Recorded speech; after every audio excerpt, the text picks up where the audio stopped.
Hello, and welcome to the Darby Creek Diaries.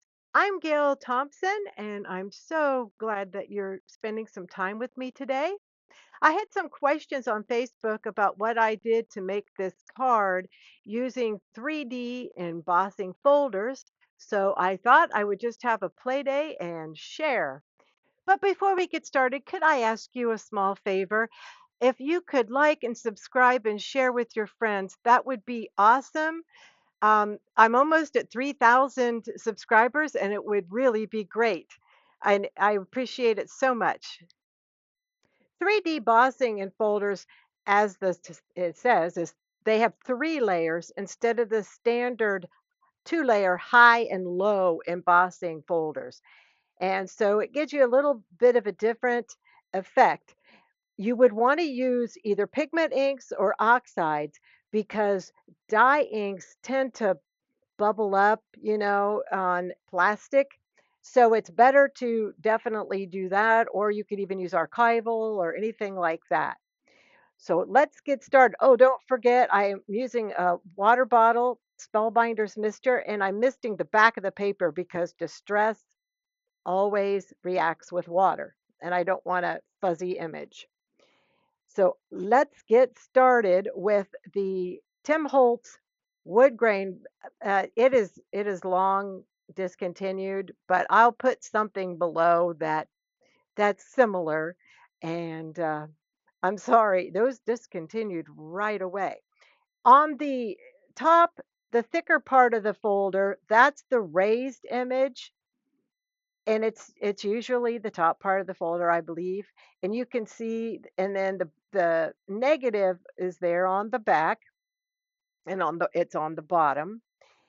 And I'm going to show you the effects from both sides, so you can get an idea, because there isn't a right or wrong. It's whatever you need at the moment. See how the front's a little thicker, and that knot I'm showing you is going to make a big difference, because that is definitely where the third level comes to play.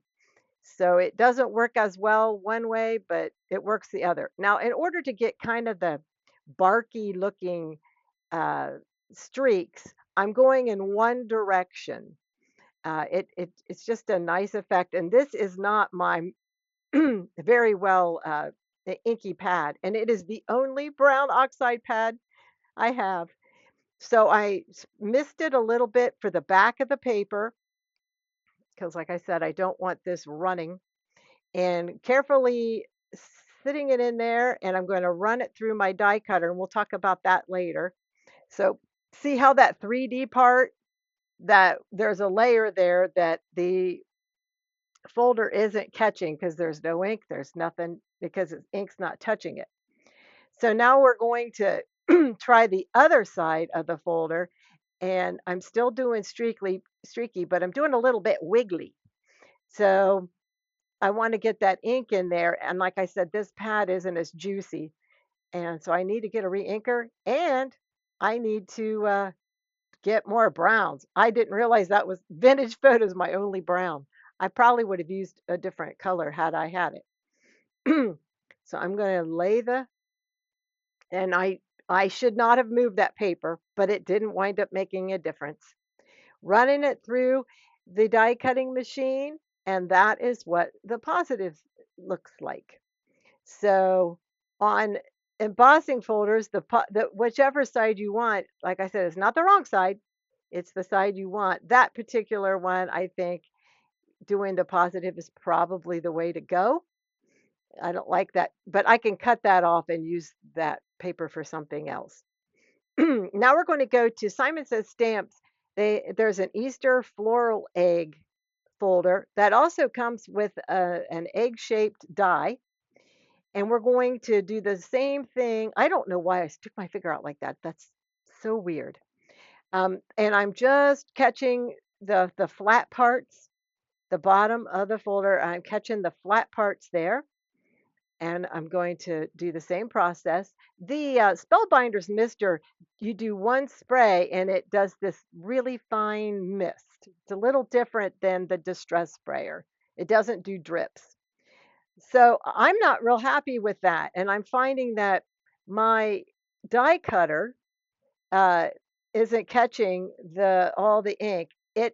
I'm using my older die cutter. My brand new one is not. It's so tight right now that I can't get them through, and you never want to force an embossing folder through. So I finally modified the sandwich, and now I have the streaky look, but I'm okay with that because you're not going to get a perfect image inking folders anyway. So you can play around with that. And I'm going to show you just for fun what the raised part looks like.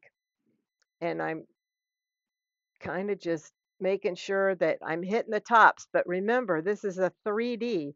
So there's the flat, there's a middle, and there's a top. And all I can get with the ink pad is the top. So theoretically, you should have white in the middle, and I could run it through again and get a flat layer.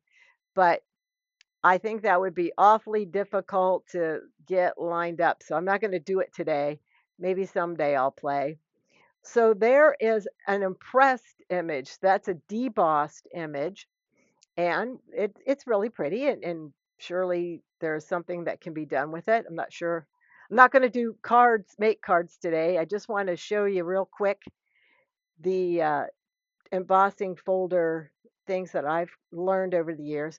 So now comes the card that people had asked me about. This is a Spellbinder 3D embossing folder, and they are enormous. There's I'm trying to show you there's the raised side, the embossing side, and the debossing side. And I'm going to start out with the flat side, and I'm going to use Blueprint Sketch. I don't know if you can still do it, but it used to be you could take photosensitive, light sensitive paper, and you could put a leaf or something on it and sit it outside for, I think it was like 20 minutes, and you could go back out and get it, lift off the leaf, and you would have a sun print. And so this was my inspiration for the card that you'll see in a little bit. I'm just picking a spot to lay it because I'm not making an enormous card. I usually do A2s. And I pull it out, and it's just really disappointing.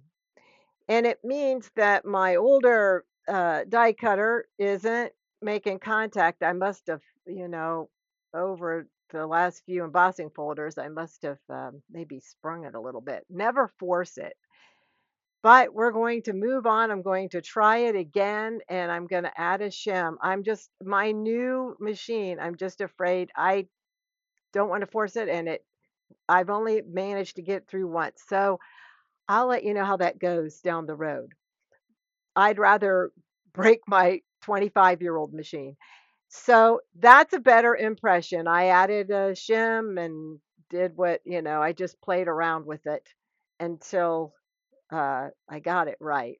Now I'm going to do the uh, embossed side, and it does kind of cause, if you're not careful, some little stringies on your distress pads. Any fabric-y fat pad. I don't think it's probably good for the spongy ones either.